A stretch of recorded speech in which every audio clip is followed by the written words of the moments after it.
Sa gitna ng lahat ng pinagdaanan, isang simpleng ideya lang ang nagbigay ng kakaibang saya kay Chris Aquino ngayon, ang posibilidad na magkakaroon na ng first girlfriend ang kanyang bunsong anak na si Bimby. Para sa iba, simpleng kwento lang ito ng isang binata na papasok sa mundo ng pag-ibig. Pero para kay Chris, special ito. Dahil alam niya, hindi naging madali ang paglaki ng anak niya. Alam mo yung pakiramdam na naubos ang kabataan ni Bimby sa emotional torture dahil sa sakit niya? Kaya deserve ni Bimby maging masaya. Ganito ngayon si Chris Aquino, isang proud at emotional na nanay, na ngayon ay tila excited sa bagong chapter ng buhay ng kanyang bunsong anak na si Bimby Aquino Yap. Sa pagdiriwang ng kanyang 19th birthday, isang nakakatuwang detalye ang ibinahagi, posibleng magkaroon na ng first girlfriend si Bimby. At gaya ng inaasahan sa isang Chris Aquino, hindi niya ito itinago. Bagkus, ipinakita pa ang kanyang excitement bilang isang ina na nasasaksihan ang panibagong yugto ng buhay ng kanyang anak. Matagal na ring usap-usapan online ang gender ni Bimby. May mga kumalat pang larawan noon na sinasabing may kasama siyang lalaki, yung halos kissing mode ang face nila, subalit dahil uso ang fake news, ang tanong natin ngayon ay, ito kaya ay totoo o produkto lamang ng AI technology? Pero ilang beses na nilinaw ni Bimby, sa isang panayam noon, In a few minutes. In a few minutes. direkta siyang tinanong tungkol dito. At malinaw ang kanyang sagot. I'm straight. I'm straight as an arrow. Straight siya at babae ang gusto niya. Si Chris naman bilang ina malinaw din ang paninindigan. Anumang preference ng kanyang anak tanggap niya. Basta ang mahalaga, mag-excel ito sa landas na pipiliin niya. At hanggang ngayon, consistent si Bimby sa kanyang sinasabi. Pero kung babalikan ang kanyang kwento, maiintindihan mo kung bakit ganito siya ngayon, kung bakit may lambot ang kanyang kilos, at lalim ang kanyang emosyon. Dahil sa murang edad pa lang, tumaan na siya sa mga dagok na hindi basta-basta.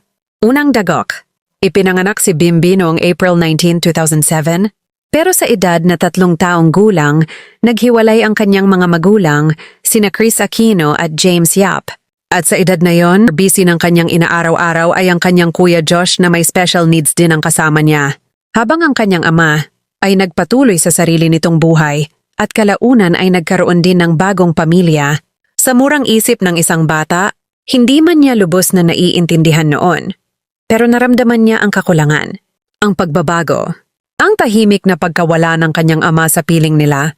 Pangalawang dagok, sa edad na 11 dumating ang mas mabigat na pagsubok. Noong 2018, na-diagnose si Chris Aquino ng autoimmune disease, isang sakit na hindi lang pisikal ang epekto, kundi emosyonal din, lalo na sa mga taong nagmamahal sa kanya. At dito nagsimulang magbago ang papel ni Bimby. Hindi na lang siya basta anak, siya ang naging sandigan. Sa loob ng bahay, kasama niya ang kanyang kuya na si Josh, na may autism, isang kondisyon na nangangailangan din ng espesyal na atensyon at pag-unawa, at si Bimby, sa murang edad. Unti-unting natutong umintindi ng sakit. Natuto siyang maging matatag. Natuto siyang harapin ang takot na baka mawala ang kanyang ina. Isipin mo iyon? Habang ang ibang bata ay abala sa laro at simpleng buhay, si Bimby, tahimik na pinapanood ang paghihirap ng kanyang nanay, habang kinakalaban din niya ang sarili niyang pangamba. Kaya naman kung may mga nagsasabi na malambot siya, baka hindi nila nakikita ang buong kwento. Dahil kung tutuusin, ang lambot na iyon, maaaring hinubog ng kanyang ina. Them. It's fine. Okay. Si Chris, nakilala sa pagiging expressive, maarte at emosyonal. Very later. But I'm allowing you. Natural lang na may mga katangiang naipasa sa anak, pero hindi iyon sukatan ng kanyang pagkatao. Hindi dahil hindi siya nagmana sa pagiging atleta ng kanyang ama, ay may ibig sabihin na agad iyon. Minsan, ang isang tao ay produkto ng kung sino ang kanyang nakasama, kung sino ang nagpalaki sa kanya, kung saan siya natutong magmahal at masaktan. At ngayon, sa edad na 19, ang batang iyon na dumaan sa sakit, takot at pagbabago, ay unti-unti nang natutong magmahal sa sarili niyang paraan.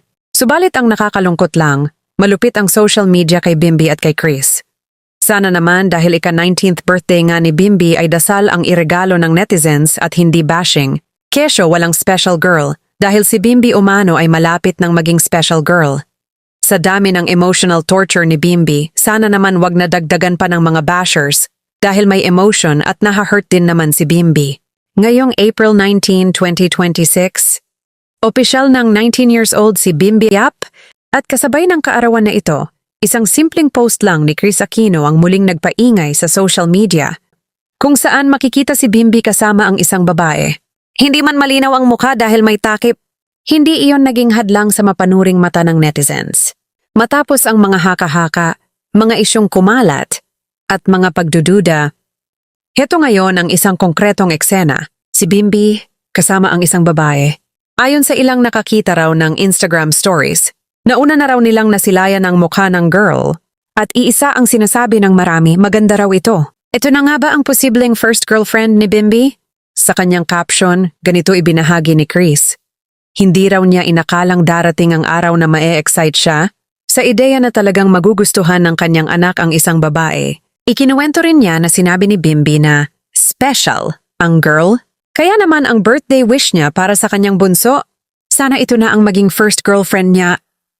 At kung papala rin, baka ito na rin ang maging huli. At bilang isang ina na laging advanced mag-isip, nasabi pa niya, magiging napakaswerte raw niya kung balang araw maging manugang niya ang babaeng ito. Ilang linggo na raw niyang tinatanong si Bimbi kung pwede silang magpadala ng bulaklak, balloons, chocolates, pagkain, kahit pa couple hoodie. Pero ang sagot ni Bimbi, "Ma, chill, mau-overwhelm mo siya. Malalaman niyang hindi galing sa akin kundi sa'yo. Hayaan mo lang mag-flow." Isang simpleng sagot. Pero doon makikita na ang batang dati umaasa lang sa ina, ngayon ay marunong nang magdesisyon para sa sarili.